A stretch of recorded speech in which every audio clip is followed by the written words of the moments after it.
اور اب آپ کو بتائیں کہ کراچی کے گل پلازا کیس میں جاں بحق اور لاپتہ افراد کا ڈیٹا نادرا کے ذریعے لیا جا رہا ہے۔ امدادی رقم سے قبل FRC لازمی قرار۔ مزید تفصیلات بتا رہی ہیں سحر خان۔ سحر خان بتائیے گا۔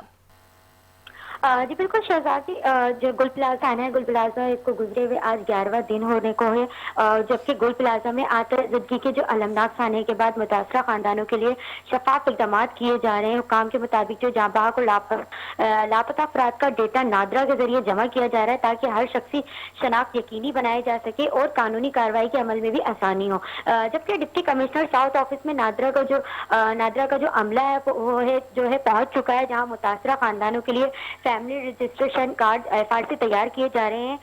یہ FRC جو ہے ہر متاثرہ خاندان کے لیے بلاک شدہ دستاویزات اور مسنگ رپورٹ کی بنیاد پر بنائی جا رہی ہیں تاکہ امدادی رقم کی فراہمی میں بھی کوئی رکاوٹ نہ ہو۔ مزید اس حوالے سے بتاؤں کہ ضلع انتظامیہ کی جانب سے واضح ہدایت دی گئی ہے کہ حکومت کی جانب سے دی جانے والی امدادی رقم سے پہلے ہر متاثرہ خاندان کو جو FRC ہے وہ لازمی بنوانا ہوگی۔ حکام کا کہنا ہے کہ یہ عمل شفاف اور بروقت کیا جا رہا ہے تاکہ ہر خاندان کو اپنے پیاروں کی شناخت، قانونی حقوق اور امداد جو ہے وہ بروقت مل سکے۔ جی اچھا سحر، یہ بھی بتائیے گا، یہ جو FRC آپ کہہ رہی ہیں کہ حکومت نے لازمی قرار دیا ہے، اس FRC کو بنوانے میں کتنا ٹائم درکار ہے؟